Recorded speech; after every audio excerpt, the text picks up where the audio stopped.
You know what I watched last night for the first time in a while was the Succession pilot. So, oh, yes. Oh, I want to get back into that. It I don't know when the last time you watched it was. I don't know if you did a video on Succession. I watched it contemporaneously with, I think, season 2 coming out. Right, because you were a little late on the... Yeah. But you haven't seen it since you finished the series, But I haven't right? seen it since then, no. Totally different vibe. Oh, like, yeah. rewatching it and knowing, like... With the context. Just, like, knowing so much more about all these characters, like... Especially, like, Logan himself. Like, he's kind of presented as, like, this, like, feeble guy in the first episode, and he's got, like he's kind of grumpy and stuff, but... And he, like... But then, I don't know. You can kind of see him, like, really playing everybody in a much more obvious way. Probably the most anticipated show Of the rest of the year, for sure. The rest of the year, yeah. Well, Survivor episode 41, but other than that, or not episodes. Sorry. Do you mean for you or just for everybody? Oh, for everybody, of course. Everybody watches Survivor. I know. Some people are. A little. And the finale. Oh, no, go ahead. Sir, go ahead. No, go ahead. I was gonna say, and the finale season of Lucifer, obviously, tip of everybody's tongue. Where everybody's talking about Lucifer. A little factoid about our boy Mike White, the writer and director creator of. He was on Survivor, right? White Lotuses. He was on Survivor. Yeah, he did pretty well too. Yeah. Also played Ned Schneebly in the School of Rock movie. And he's responsible for the Emoji movie, so... Oh, my God. He's got quite the CV going into He's been all over the place. Hello, and welcome to Stream Theory. My name is Jackson. I run the channel Skip Intro, and with us... I don't know why I say with us, because it's going to be hosted on your channel, so... Yeah. But, yeah... as always, is Thomas White. I am with us. So it's in a very cosmic sense. Yes, yeah. With part of, we're all one. We're all part of the same, united cosmos or whatever. So we're all with each other. Oh, we're still working on Twin Peaks. In these dark times. Right. Yes. We're still working on Twin Peaks, but I actually had teased my most recent video essay that I was thinking about doing an episode about Twin Peaks and True Detective and the Satanic Panic. And then I got someone DM me on Twitter telling me, no, but you have to make sure that you don't talk about the Satanic Temple or the Temple of Satan or something, because they're wrong, and don't believe any of the good press that they get. They're not the real... And I was like... Maybe I won't. Maybe I won't do this. I don't know. Yes. Yeah, we are planning on eventually getting back to Twin Peaks. We've just been failures at watching.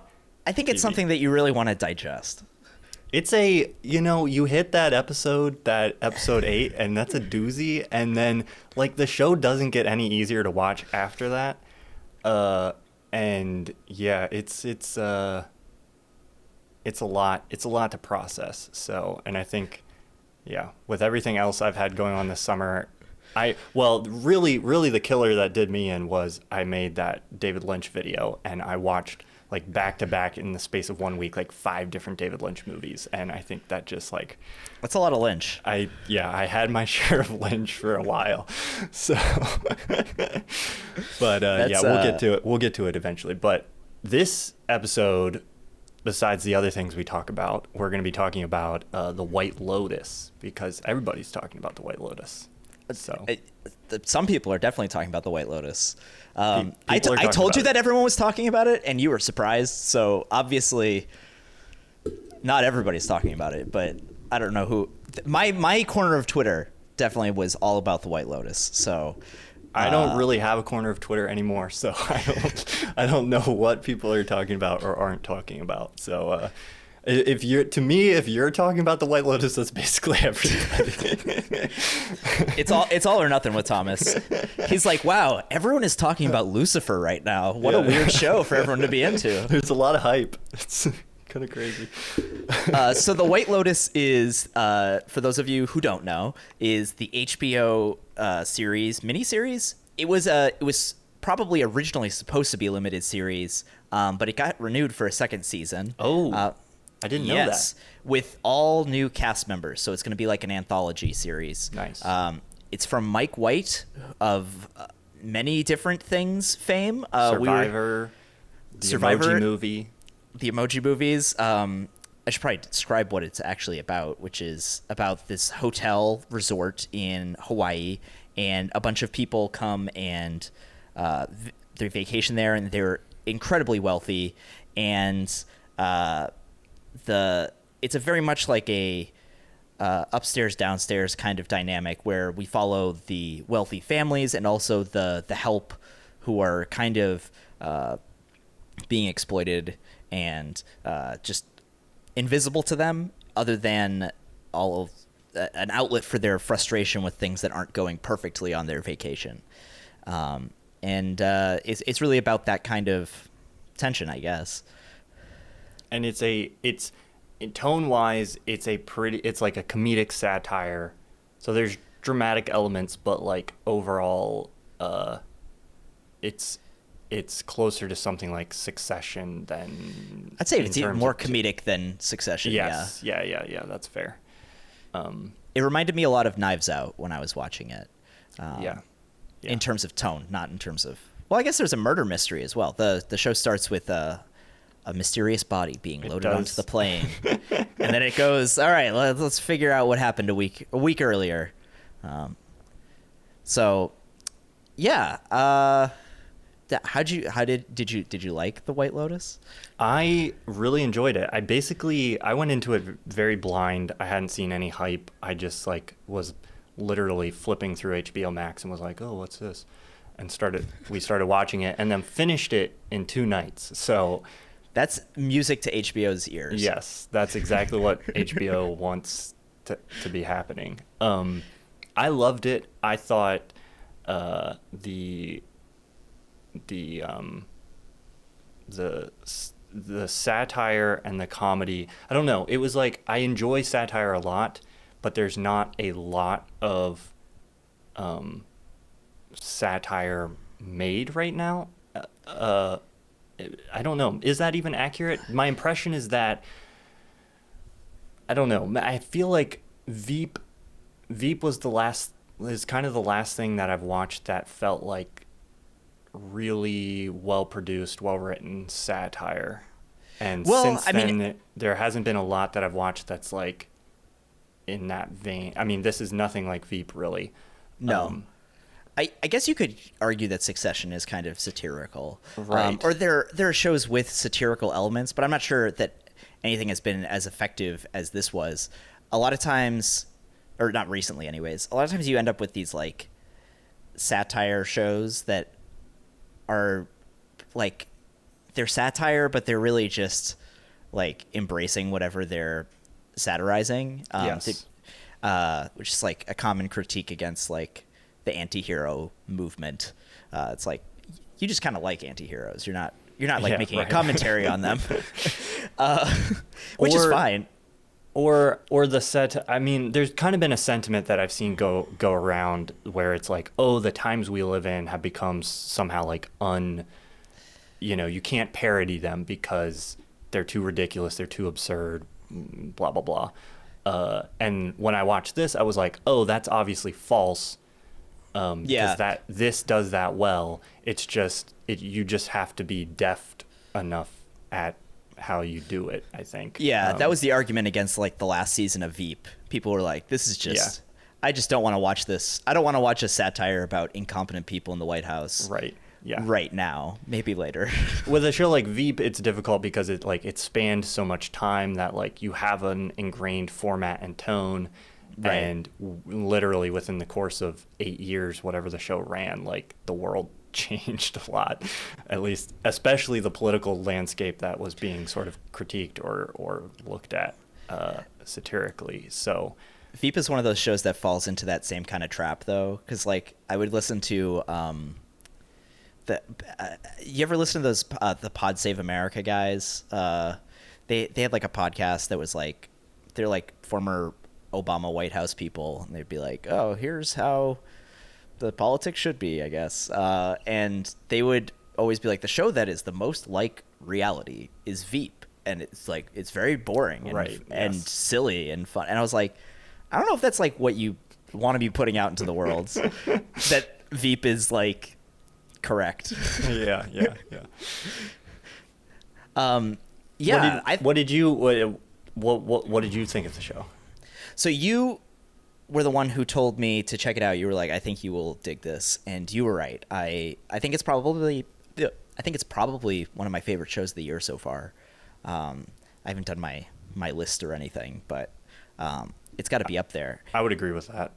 Yeah, and to me, what is awesome about White Lotus, and I'm really happy that there's going to be a second season, because it's one of those shows that I think it shows how like great TV can be in terms of like the specific things that TV can do.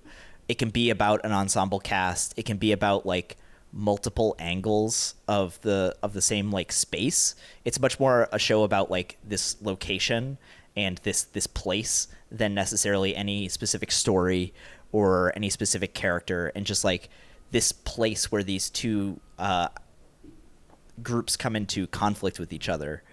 And it doesn't really have any answers for it, because there's not really like any answers for like imperialism, colonialism, capitalism.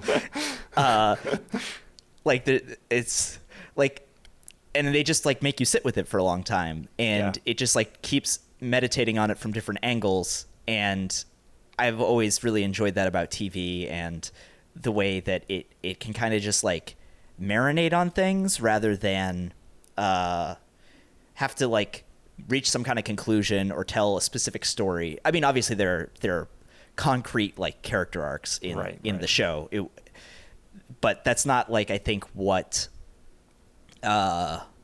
it's not what like makes me interested in thinking about it or talking about it. It's more just like all of these different angles on the same thing. So one of the themes that they talk about a lot is colonialism. They're in Hawaii, which is obviously a former kingdom. I'm not sure that I'm showing off my colonial roots.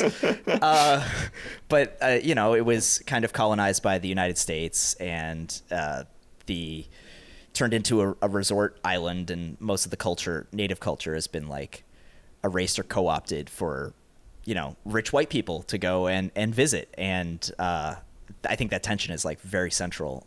And I really liked how they explored that through all the lenses of these different characters.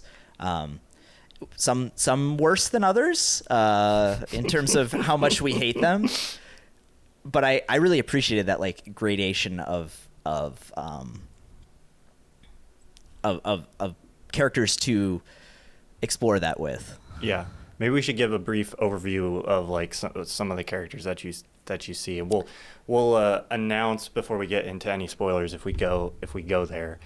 But sure, there's so many different like great send-ups of basically like the people of our time in this show. Like you have the worst. So let's address the worst guy.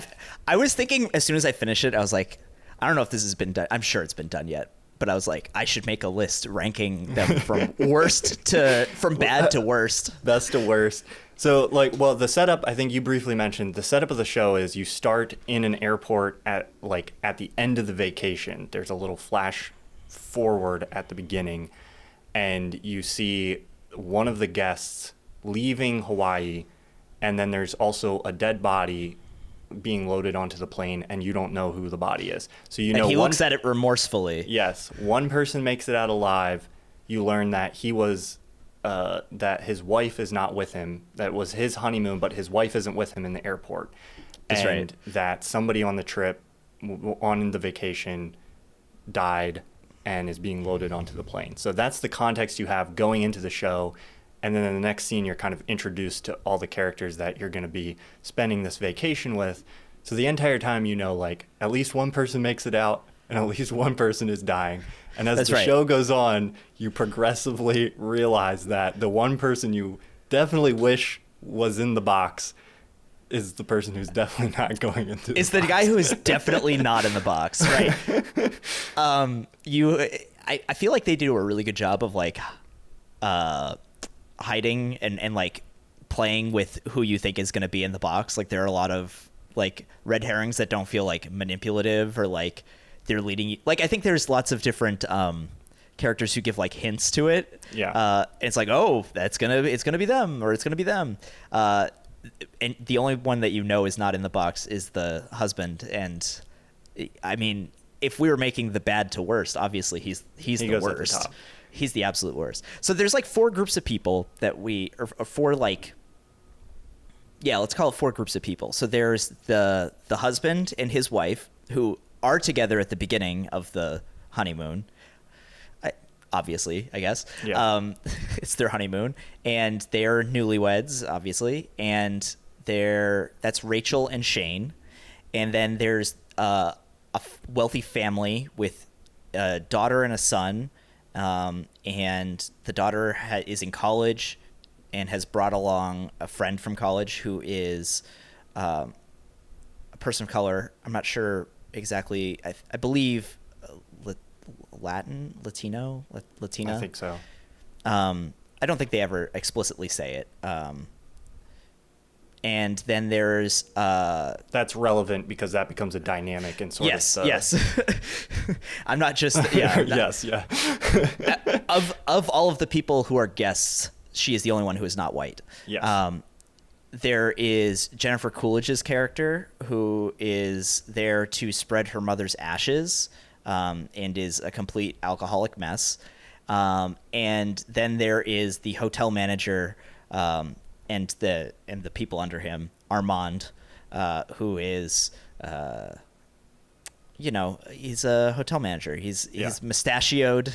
He's very outgoing, but in a way where you can also tell that he kind of, he's been in customer service. He's got that fake customer service voice, and you know what he's really thinking, but he's good at hiding it. when I was rewatching the pilot this morning, it was reminding me of how like when you're first introduced to him, he's presenting to this trainee that's with him his kind of ethos of like, service, and he's like describing it as sort of like a vague kabuki theater where you're just like, you disappear into, nothingness, and then like it's like 10 minutes later he says something almost completely contradictory to that, where he's like, you basically don't want to give the guests what they want, like you're just there to be mean like mommy who like doesn't. And it's I just love that he's very impressed with his own like he's definitely smoking his own supply. Yeah, but he ends up being one of the slightly more sympathetic characters in the show. There aren't many sympathetic characters. There are not many, but I think if only for the fact that he is the main sort of he's the main enemy of the person you hate the most, which is that's right, Shane. Yeah. Shane is constantly complaining about how he's in the second largest suite, even though he was paying for the pineapple suite. Yeah. And he's like, that's the one I want to be in, but there's Armand accidentally like double booked it. You find out pretty early, and he just keeps like trying to hide that fact because that's what you do in customer service. And and Shane is just like out to get him over this because he's just determined to have a terrible time, I guess. Yes. I don't know. He's the worst. He's the worst. But I think that what you said about the kabuki like vagueness where it's like invisible help is one of the like main themes of the show. And you get it with a lot of the hotel staff, which you'll like meet a new hotel staff member and then something will happen to them and they will just disappear and never to be thought of or heard from again. Like in that pilot episode, Armand is explaining to Lonnie, who is hiding a pregnancy while she is training, and she goes into labor and she has the baby, and then you never hear about her ever again.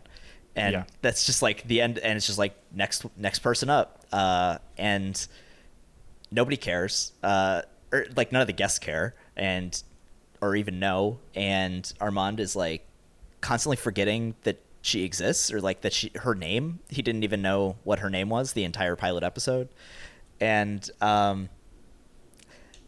yeah, I think that that's just like central to the, and without giving anything away, I think that's where kind of the show ends. That's it. That's its like final note is like life goes. This machine keeps turning on or churning on and doesn't really care about any of the people in this like lower group, this lower status group.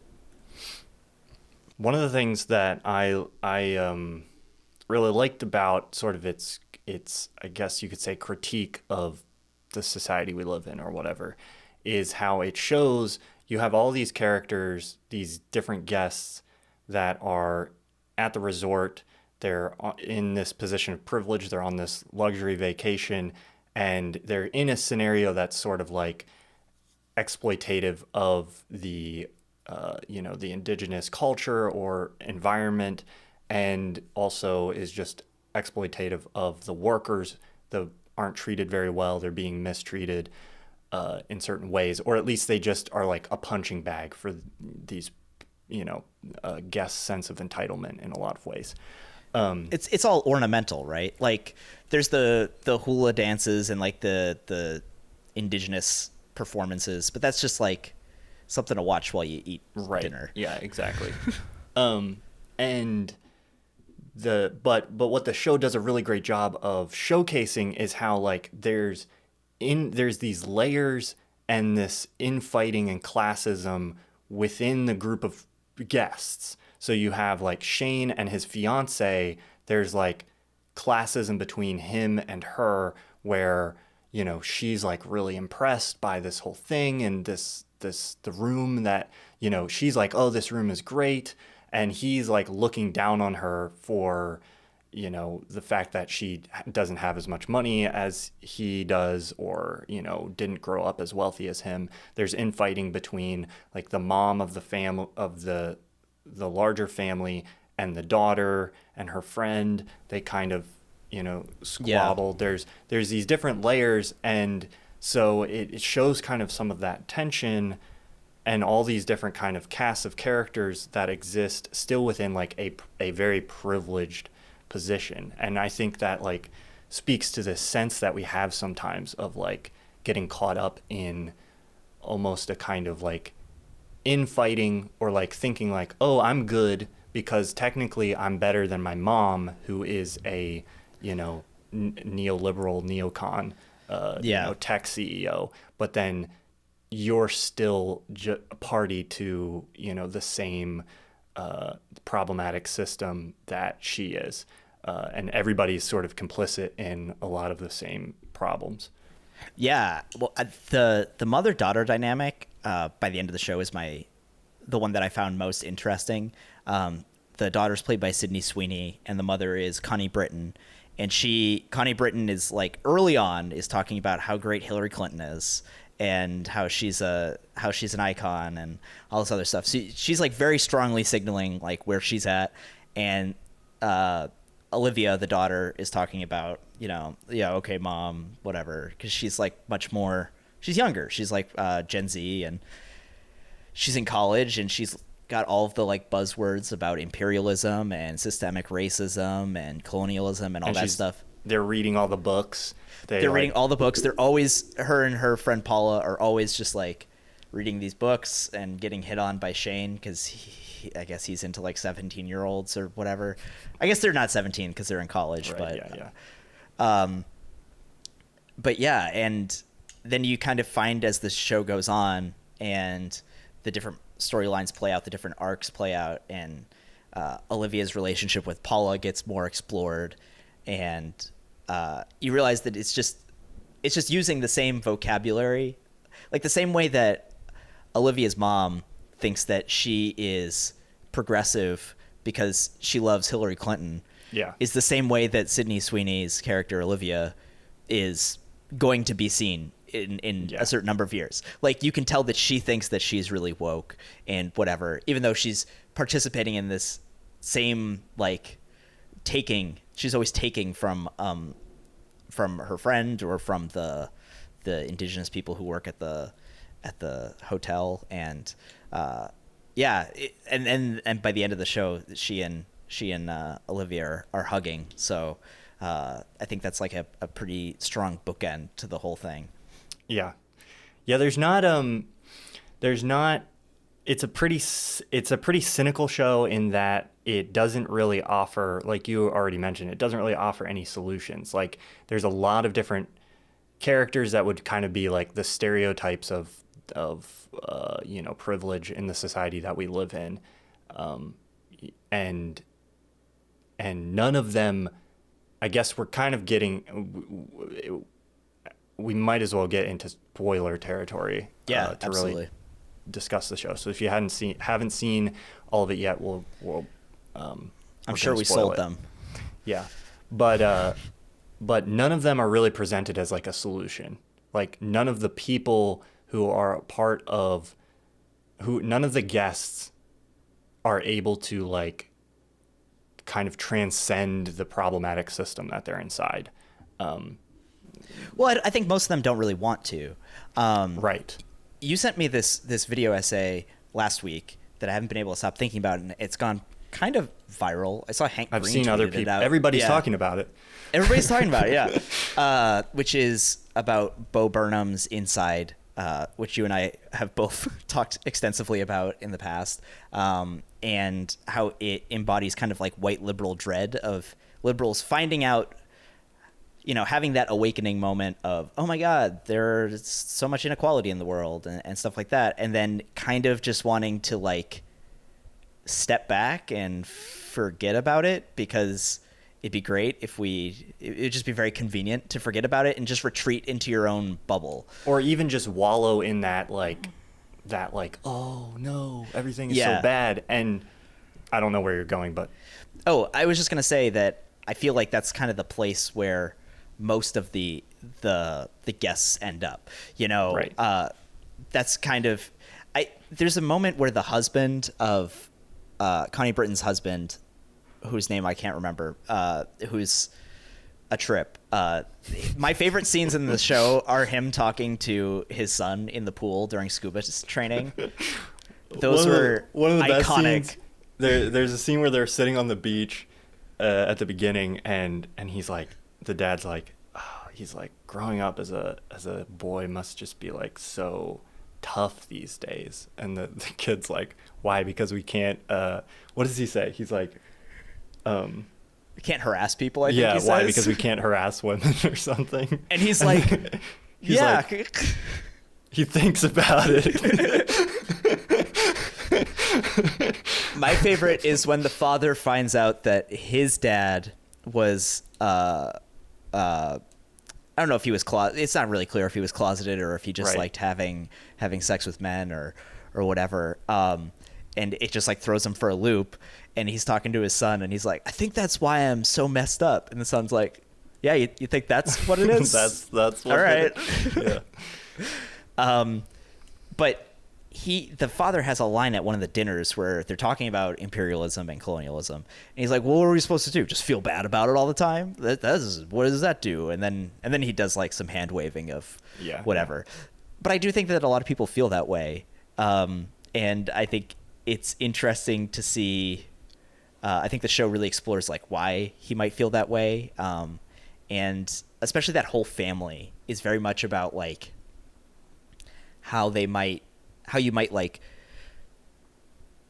have that same kind of liberal existential dread and the different like responses to it, whether it's using all the buzzwords and then ultimately kind of like retreating into it and just like trying to act like you're smarter than everybody, but really you just want it because it's pretty good for you, or whether you're just hand waving it all, or Connie Britton's always going on about how hard her son has it because she can't hire straight white men at her company anymore. Right.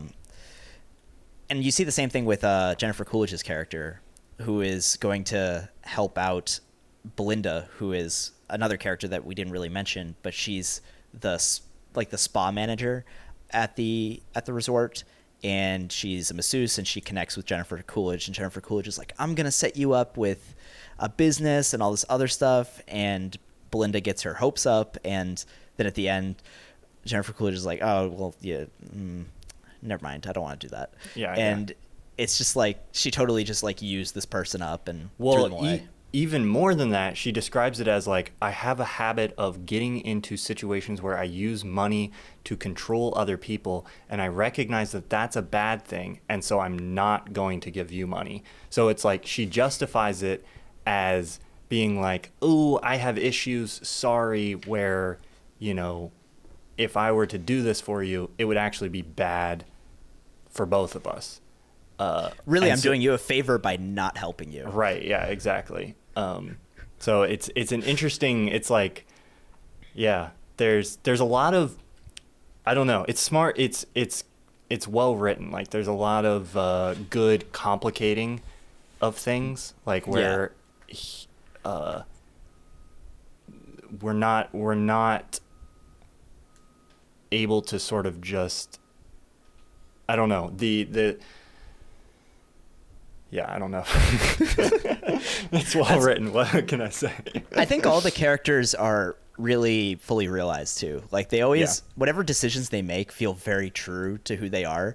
And I think we should maybe talk about the ending here and how some people, so you're not on Twitter right now because you're making healthy life choices, but there were some people who were kind of like torn about the ending, I guess.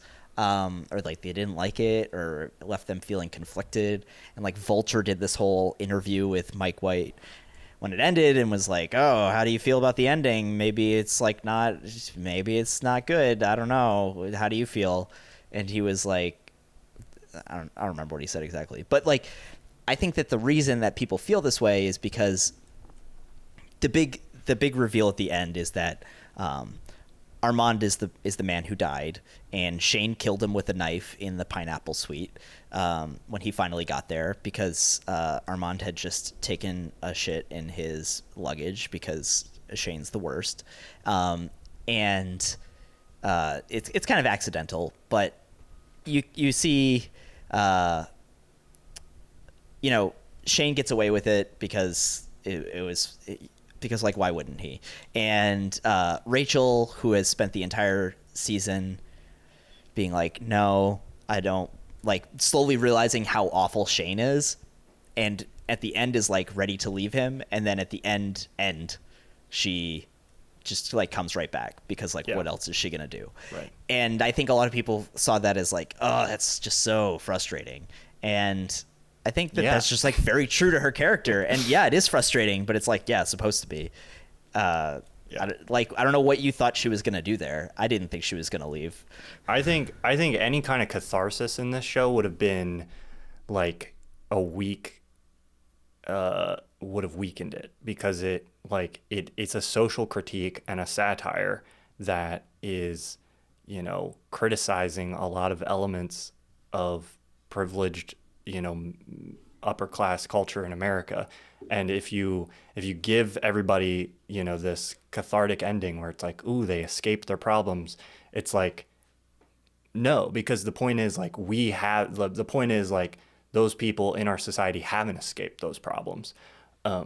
I think anyway. So like, it is unsatisfying. It is uncomfortable, but I don't really see how anything besides that would have been more true to sort of the overall portrait that's being painted, or like you're saying, the individual characters that are being, I don't know, because it's like if she at the end is like, no, you suck, bye, then we're like, oh yeah, she's a good character. And it's like she's not really a good character. She's a part of the whole thing. She's a party to it.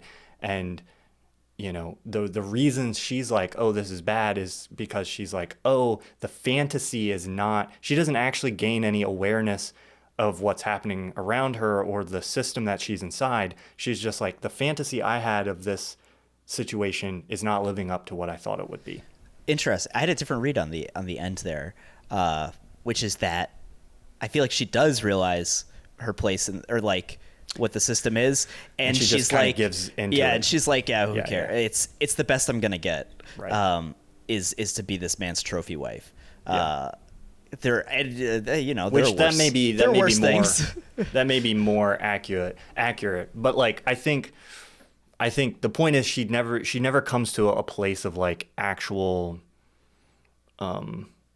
like all of her examination of her place within this larger structure is focused on herself, not on the impact that, like, she's like, I don't want to be a trophy wife because I don't want to hold that position within this dynamic. You know, she ultimately doesn't care about the hotel workers or the, you know, any of that stuff. So it's like, she totally lets Shane, she totally doesn't like really say anything when Shane is just like badgering this man, like in Armand. And like at the very end, at some point she's like, can you just like leave him alone? But it's always because he's ruining her honeymoon, not because he's being a cruel, vindictive asshole. Right. Like that's not what matters to her. I did want to ask you about what you think of the endings, like the one bit of catharsis we get, which is the son, Quinn. Yes. He abandons the family when they're going home, and he runs back to the beach where he's been forced to sleep the entire time because his sister is an asshole. And go ahead. When I was rewatching, I had this realization that the mom, like, this is an interesting part of the dynamic between the mom and the sister, because the mom keeps blaming the sister, like, you know, stop being so mean to your brother, stop making him sleep in the kitchen, stop making him sleep on the beach. It's like, she is an adult. It's presumably the suite that like she booked. She's the one, like, ultimately she's the one who's responsible for her son having an appropriate sleeping arrangement. She just keeps doing this thing where she like passes the blame off on her daughter for something that like is not her daughter's, like, her son is not her daughter's responsibility. So true. And so she just lets her daughter like walk all over her and like, you know, and but just constantly complains about like how her daughter should be treating her son better. And I don't know what that says about that character more broadly within society, but it's a fascinating aspect of that dynamic. But anyway, he's been sleeping on the beach because he's been sleeping on the beach because his sister is like, you're gonna perv on us if you're watching. She just keeps accusing him of like jerking off all the time, which it does appear like he is maybe doing at the beginning, but you know, he kind of has like this, he loses all of his technology in the ocean while he's sleeping there on the beach, and he ends up like actually kind of connecting with nature a little bit, and he like sees a whale, and then he joins these people who are canoeing every day, and they're going on like a huge like canoeing trip. There's a name for it. Don't have it off the top of my head, but you know, it's like a Pacific Islander kind of thing, that tradition. And he ditches his family at the end, and he goes and paddles with them.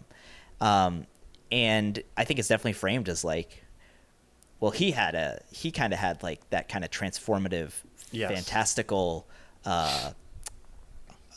vacation experience. So I just, you know, I wanted to throw it to you, and like, what did you think of that catharsis? Because you were talking about how the show kind of like denies us catharsis. Yeah. Well, I mean, I think so. That's the closest thing that the show comes to actually giving some kind of an answer, and it's like ultimately the answer isn't in him; it's in some kind of return to nature, which is a theme that's been like really prevalent in media recently. I've seen it in a lot of things. It's basically why the thesis of like Pixar's Soul. Something else that was really popular recently had that pretty explicitly as like the theme. It was like nature good, where there's like a moment of like, oh, you open your eyes and you're like, I see nature, and then that just like solves all your problems. I mean, Miyazaki hasn't made any new movies, but I'm sure that's what it would be about. Yeah. So it's maybe a little bit reductive, but I think overall that's like a fairly positive message, I think, and one that speaks to a lot of, you know, there's things like Inside doesn't end with that kind of explicit endorsement of like getting outside, but that's kind of the implied answer to the problem, in a sense. So I don't know. It fits neatly within a larger thematic theme that I've been seeing in a lot of media of like, if we paid more attention to nature, it would probably be good for everybody. I don't know if that really solves imperialism or capitalism necessarily. And that's the other question is like, is Quinn just using these people for is he kind of just cosplaying as is it real? An islander in order to like have this kind of like shaman like experience, which is also like very colonial and very imperial, I guess, Right. of like, oh, you guys exist to fulfill my needs, which I'll say I don't think that that's kind of what is going on there. I can definitely see that argument, but I think that I think more than just returning to nature, he's like trying to actually experience another person's culture, Right. Or that And other culture. He doesn't really assert himself onto them. They actually kind of invite him into the scenario. So Right. it's like he kind of comes at their behest. And are they a part? They launch from the resort, but I don't really get the sense that they're like a part of the resort. So I don't think they're being like paid by. It was a little bit unclear, but I don't think they're being paid. They're not like employees of the resort, so they're not there explicitly to like serve him as a guest. They're just, islanders. That definitely wasn't my impression. It doesn't seem that way. So they're just islanders who are there, and he finds at least, some truer sense of life in engaging with, them and the natural environment that's around him. And the final scene that we see him before they leave the hotel, he's back in the kitchen closet where he has to sleep because he's not sleeping on the beach anymore. But he's just, instead of, Connie Britton like knocks on the door, and earlier when she did that, he was just like on his Nintendo Switch or whatever, or watching porn or whatever. And this time she opens it and he's reading about this culture and the canoe trip. And I feel like that's the closest answer, is to be like, you should actually like try to understand and experience these other cultures rather than just consume them for your own, whether that's because you're having them serve you or because you're watching this luau and you're like, oh, look at us, look at this. No, they really enjoy doing this for us or whatever. Or like, this is them showing their culture, even though it's like on stolen land. But as opposed to what Quinn does, which is kind of just like, I'm going to just try and like be with these people for a bit. It's obviously different because he could always just go home whenever he wants. And maybe his parents do come and like steal him back, but right. Who knows how successful, maybe in season 2, we'll see him like paddling past in the background or something. But it's one of the strongest, I think, like, this is obviously a oversimplification of, I think, how the show presents it, but it's one of the strongest sort of like technology bad, like go outside messages that I've ever seen, like in television. And I don't know, like, that might be overly simplistic, but I don't know that it's a bad message to a certain degree. I think something that complicates that, though, is that the flip side of that is his sister, who is always reading outside. She's never like on her phone or anything like that. She's always reading these like very intellectual books about like imperialism, colonialism, Marxism, whatever. And she's always like outside lounging with her friend and they're like doing stuff. But she's like the opposite, right? She only wants to see this culture from a distance. Just more like an anthropologist, where he's kind of like, oh, that sounds fun. Let's like, I'll do that. And she's like very keeping it at arm's length, I guess. Yeah. There's one scene where Shane goes up to the two girls and is flirting with them in front of his fiance, and he asks them about the books, and they literally say, oh no, these are just props. And I'm pretty like, they might be serious. Yeah. I think my reading of that as kind of the show progressed was, I was like, oh, they're serious, because they go through a lot of different books in the space of like, I don't know how much time the show actually covers. It's like a little over a week. Oh, it's a week. Yeah.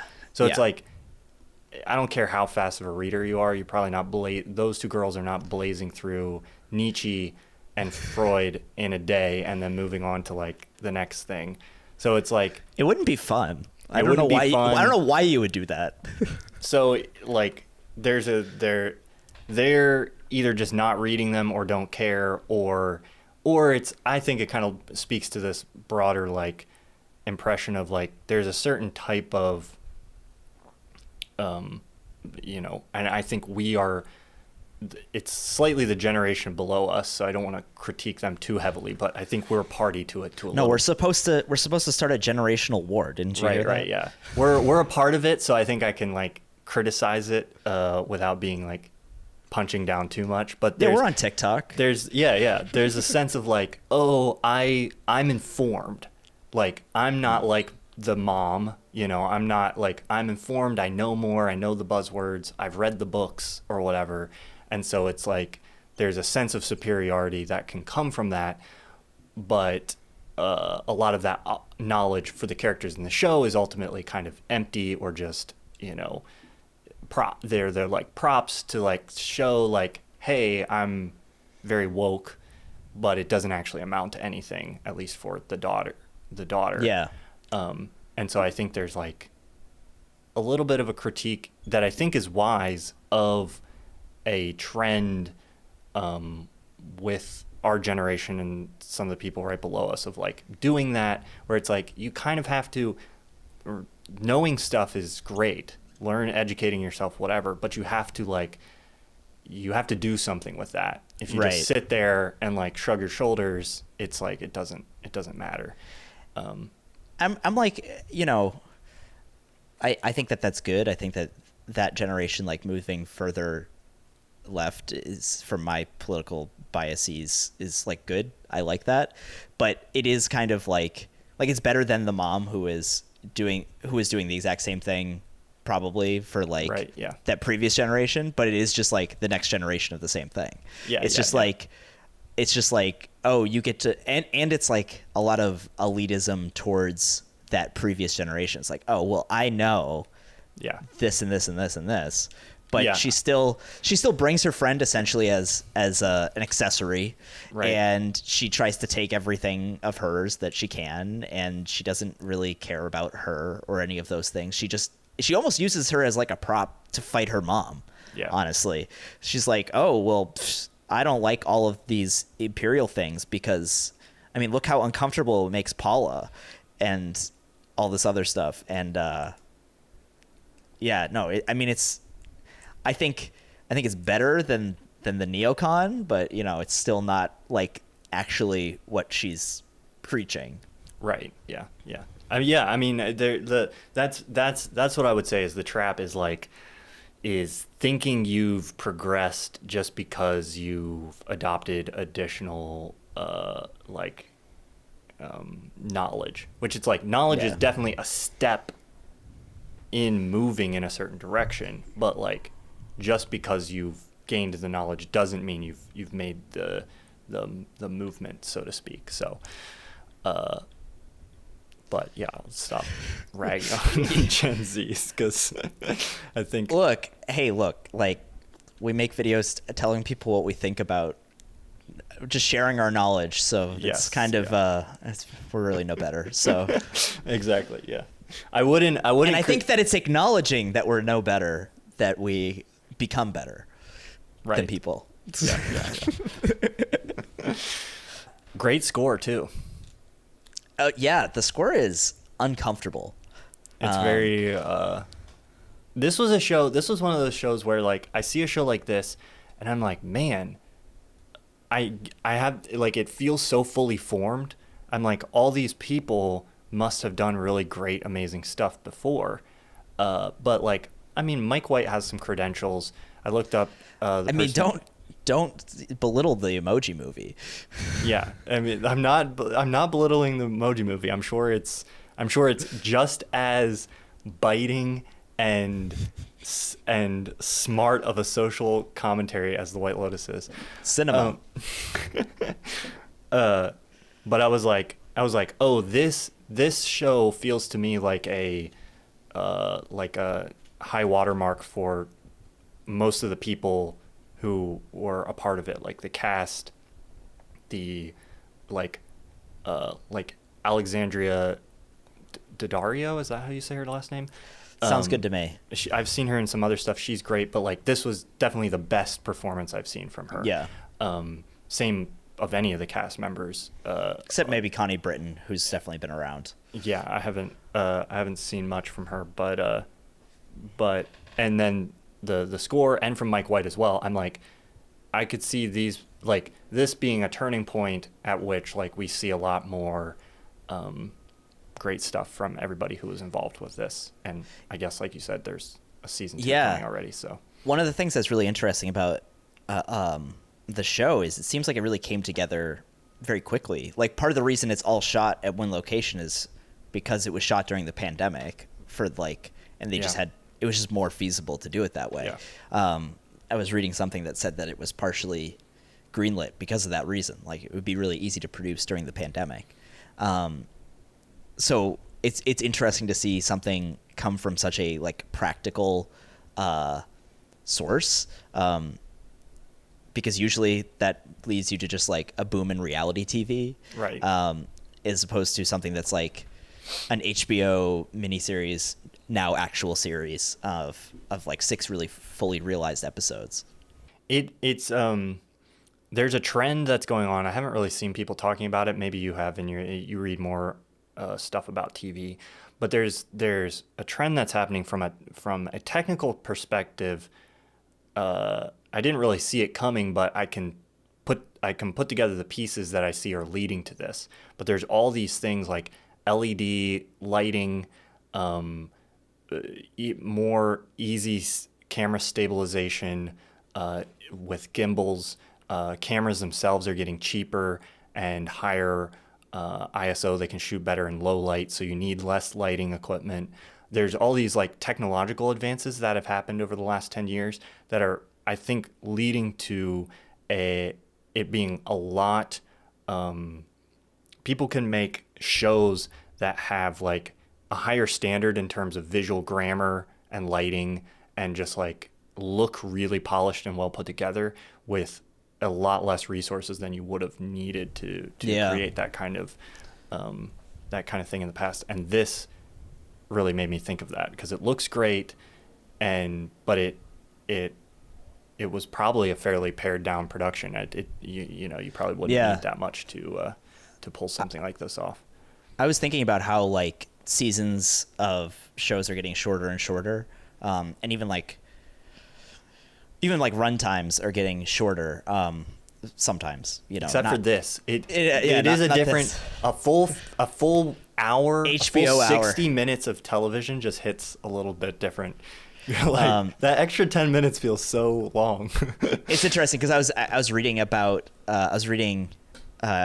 an old essay from Emily Nussbaum, the TV critic, and she was writing about Adventure Time, which is an animated show for kids and stoners, I guess.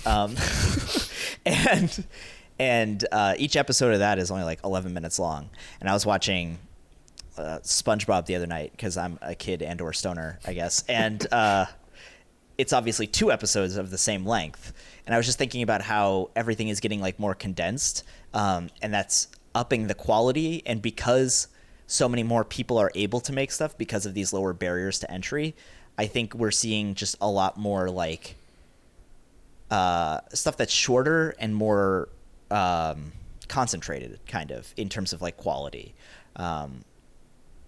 Like all the Netflix seasons are usually like 10 episodes, whereas back in the day, like as recently as like 2005, you were trying to make 25 episodes in a season, and you have to like reuse a lot of the same like sets and lighting and stuff in order to kind of like cut costs that way. And now, because we're lowering the costs of all those things, you don't have to do that, and it makes for a lot richer storytelling, and just there's a lot less filler.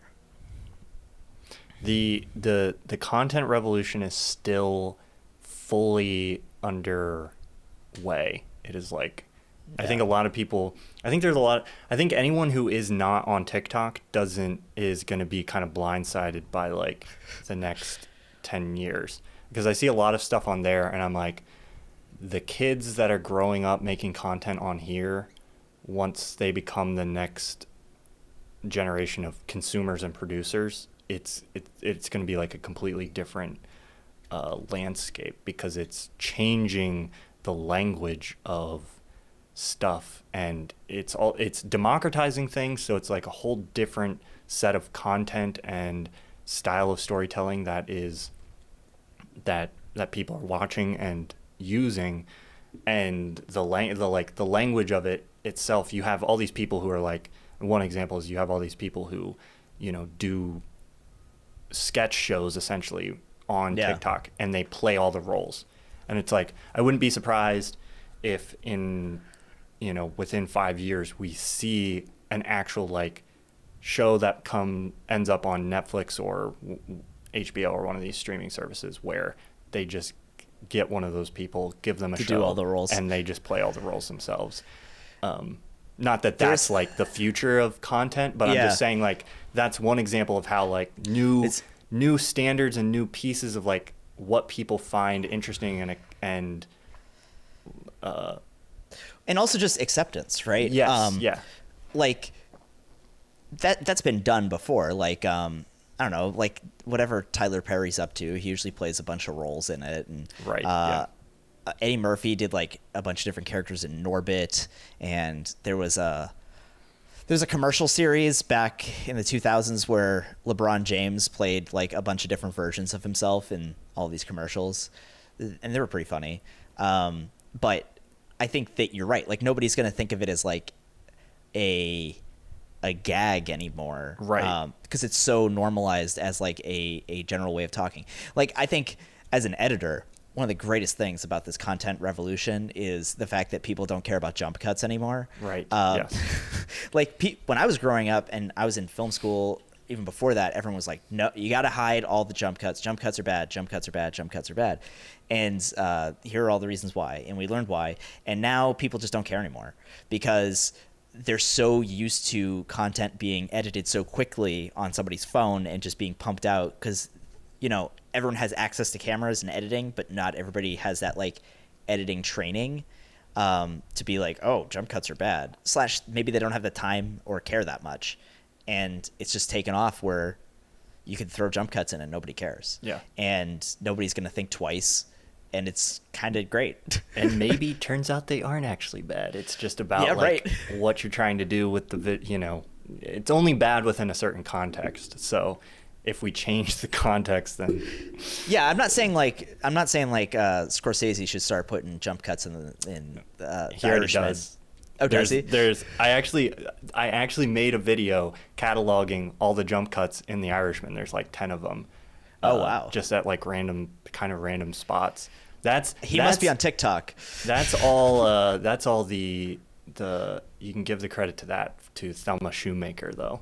She's his editor. His editor. She is like, I've been watching a lot of Scorsese movies because I just finished up a video about him, and there's like every movie there's like one moment where there's just like a piece of editing, and I'm like, I've seen an interview with her, or there was some like editing documentary I think she was on, and I was like very blown away. I was blown away by her and Tarantino's editor, because Tarantino was like, I want the entire date scene in Pulp Fiction to be the length of an actual date, and she was like, how about no? And then she won. Have you ever heard my Tarantino theory, which is that's what happened to Tarantino. Oh, that he lost his editor? He was good. Tarantino was good. He lost his editor, and then Tarantino movies got worse. And they got longer, yeah. Not everybody agrees with that, but like earlier Tarantino movies I enjoy a lot more than some of his later stuff. Or at least there's like, if you watch almost any of his later movies, except I don't think Once Upon a Time in Hollywood was that bad, but like Django and Inglourious Bastards especially, there's like moments in those movies where you're like, oh, it just should have been like, it didn't need that much. This much time, yeah. It's like fine, but especially in Django, there's like a whole scene where like he's in the scene. Tarantino's like in the scene. I'm like, this whole scene just needs to be cut. And she wasn't around anymore to tell him no. and he just like, oh, and the Hateful Eight was the way too long. Hateful Eight's the worst. And it's bunch. like he lost his editor who would tell him no, and I'm sure whoever, no apologies to whoever edits his I'll look it up films real now, quick, but they 'cause we must be should more shout of it a out. they probably are more of a yes man or woman than the previous editor. Sally Menke. The last one that she edited was Inglourious Basterds. She did not edit Django Unchained. Okay, so there you see the division. Or the Hateful Eight, yeah. Okay, so Sally Menke did a great job. Whoever followed that, I'm sure the editor. Sucks. The editor was They probably suck. fine. I blame Tarantino completely. I have no problem. I have no problem criticizing Quentin. Yeah, I have no problem. Yeah, I think a little more Tarantino critique is probably healthy. Well, maybe we've gone completely off the rails. Maybe we should get a wrap up of the show, and I'll splice that in somewhere. Yeah. I don't know where you're gonna end it, so I don't know how to tie it. I don't know either. I don't know how to tie it. Yeah. So White Lotus, great show. We both liked it. Both big thumbs up. White Lotus was quite enjoyable. I'll be looking forward to season 2. It's really got my mind in the Succession headspace, which is great. Yes. Yeah. Which that comes back in 2 months. We want to. We'll finish Twin Peaks at some point and do another Twin Peaks episode. And then we also are. I can cut this out if we don't want to talk about it, but I think we're hoping to rewatch Succession, and we might be talking about Succession at some point. I mean, I started last night, so Yeah. Get it together, Thomas. What do we have? What do I have? 2 months? It's in October is when Succession is coming back, which is very frustrating. Yeah. Like, can you give me? Well, Survivor's coming back September 22nd, so. Like, Succession could be back in a month, or it could be back in 2 months. I don't know. Yeah. Basically, so I'm guessing probably like the second week of October. That Sunday. We could probably like read the tea leaves, figure out what they have on now. Figure out when it ends, and Succession probably comes back the next week. But well, at some point we'll have people who listen to this podcast, watch this show, know we have a very regular schedule. Very regular. So keep your eyes peeled. I'm sure we'll have some more episodes coming. We took the last couple of months off, but I think we're back now. I'm calling it. Yeah. I'm calling it. We're back. We're back for good. You want to leave people with a show recommendation? Oh, I've been watching. You on the spot.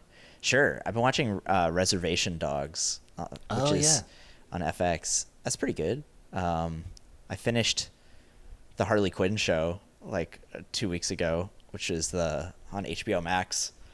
That was a lot of fun. I did not expect that to be as fun as it was. I watched Hacks on HBO. That was great. Oh yes, yeah. With Gene Smart and yeah, a bunch of people that you don't know because maybe you know them. I don't know them. Everybody's talking about them. Everybody's I think you should probably check out White Lotus.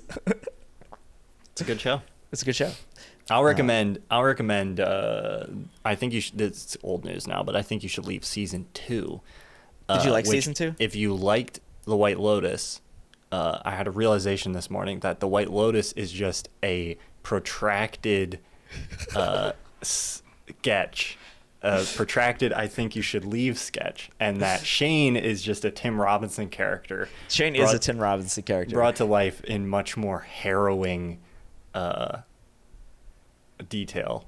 I don't know if people like come back after they like skip all the spoiler section. I don't know if that's how people will consume this, so I won't spoil the end of White Lotus. The end of White Lotus, but Shane is definitely the hot dog guy, where he's just like, "Who did this? Who could have done this?" Well, that's my whole theory about I think you should leave. Is it's almost not every sketch, but most of those sketches are about that specific kind of like white male entitlement.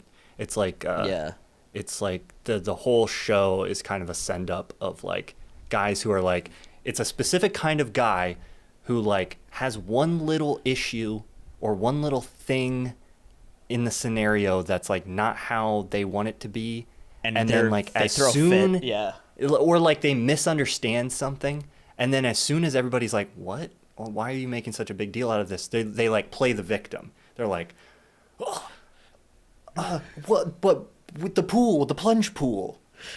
So yeah, it's The pineapple suite, with the pineapples.